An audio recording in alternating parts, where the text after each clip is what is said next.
یہ جو کچھ ہو رہا ہے کیوں ہو رہا ہے میں یہ بتا رہا ہوں. واٹ ہیپنڈ پہ بات ہو رہی ہے، لیکن وائی ہیپنڈ پہ بات ہونا کیوں ہو رہا ہے؟ نفرت کی وجہ سے ہو رہا ہے. وہ ہم سے نفرت کرتے ہیں، اور جہاں نفرت ہوتی ہے اسی وہاں سے ظلم کا صدور ہوتا ہے. ظلم نفرت کی زمین سے اٹھتا ہے. نفرت ختم ہو جائے گی، ظلم ختم ہو جائے گا. جب وہ ہم سے محبت کریں گے تو پھر وہ ظالم نہیں ہوں گے، پھر وہ محبت کرنے والے ہو جائیں گے، اور نفرت صرف اور صرف دعوت اللہ سے ہی دور ہوگی. ہم ان کو جو ایکچول اسلام ہیں ہم وہ پہنچائیں ان تک. اسلام کا پازیٹیو جو رول ہے، ایکچول جو رول ہے وہ ہم پیش کریں. آج اسلام کا وہ رول ان کے سامنے ہم پیش کر رہے ہیں جو پولیٹیکل رول ہے. نہیں، آپ اسلام کا قرآنک رول، نبوی رول پیش کرو، ایکچول رول پیش کرو. انشاءاللہ دیکھیے نفرت ختم ہوگی، ان کی نفرت ختم ہوگی تو ظلم بھی ختم ہوگا، اور ظلم ختم ہوگا تو پھر محبتیں ہوں گی اور قربتیں بڑھیں گی. وآخر دعوانا الحمدللہ رب العالمین. یہی رشتے ہیں ہمارے بحیثیت مومن اور غیر مومن کے، اور ان کے یہ تقاضے ہیں. اگر ان تقاضوں کو ہم نے پورا کیا انشاءاللہ دنیا میں بھی سرخرو ہوں گے، آخرت میں بھی. وآخر جیسے کہ توقع کی جا رہی تھی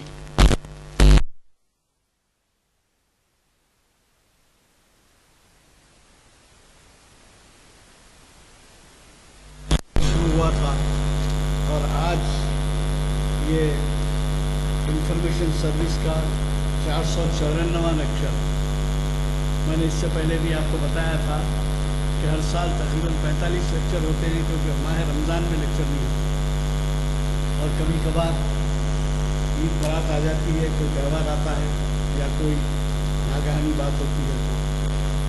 تو اللہ کا فضل ہے کہ مولانا نے جن تقاریر کا اہتمام کیا تھا، جو آغاز کیا تھا، وہ آج تک برابر جاری و ساری. آپ نے پرمخ کتاب سنا، اور جیسے کہ ہم ہمیشہ سے کرتے آئے ہیں مخیر صاحب پر عنوان چھوڑ دیں. اس کی وجہ یہ ہے کہ حالات حاضرہ کے تناظر میں وہ عنوان دیتے ہیں. اب آپ کو اندازہ ہوا ہوگا کہ آج کا یہ عنوان کس قدر اہم ہے. اور پھر یہ نہیں کہ ہم رسماً بیٹھے ہیں اور سن رہے ہیں نشستن و گفتن و برخاستن، بلکہ اس سے ہمیں بہت سے سبق ملتے ہیں، اور اللہ سے دعا کیجیے کہ ہمیں اس پر عمل کرنے کی کوشش. اور دوسری بات یہ ہے کہ اس سے پہلے بھی میں اعلان کیا تھا، آسان اردو کے نام سے ایک اسکالر محمد انور الدین صاحب نے ایک کتاب ترتیب دی ہے. یہ کتاب 120 روپے کی صرف 60 روپے میں ہے، یہ آپ لے کے جا سکتے ہیں. دوسری ایک کتاب پچھلے 1 مہینے قبل کچھ یادیں کچھ باتیں کے نام سے انجمن ترقی اردو کی طرف سے شائع ہوئی تھی، جس کی میری تالیف ہے. تصنیف و تالیف کا فرق ہوتا ہے، تالیف ہے یہ، تصنیف نہیں ہے. لہذا اس کو جو ہے وہاں پر تو دام 375، لیکن یہاں پہ رعایتی دام 250 روپے میں رکھے گئے ہیں. اخبارات میں پڑھ رہے ہوں گے آپ اس کے بارے میں جو کچھ ہے.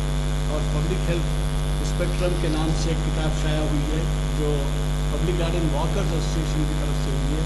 200 لیکچرز ہیں اس میں، اسپیشلسٹ اور سپر اسپیشلسٹ، ان کی رائے ہے، ان کے عطے پتے ہیں.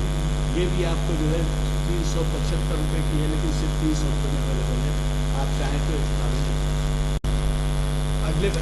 اگلے پروگرام کے بارے میں انشاءاللہ یہ جو عنوان تھا، یہ رشتے اور ان کے تقاضے اسلامی تناظر میں، اس میں کچھ اہم جو ابھی باتیں ہیں وہ رہ گئی ہیں. تو جیسا بھائی نے کہا انشاءاللہ اس کو ہم جاری رکھیں گے. آئندہ بھی کسی دوسرے عنوان سے اس مضمون کو انشاءاللہ آپ کے سامنے پھر پیش کریں گے. وآخر دعوانا الحمدللہ رب العالمین. سبحان اللہ وبحمدہ، سبحانک اللہم وبحمدک، نشہد ان لا الہ الا انت نستغفرک ونتوب الیک. اللهم اجعلنا من الذين يستمعون القول فيتبعون احسنه. اللهم اسمعنا منادي الجنة وعلى النار.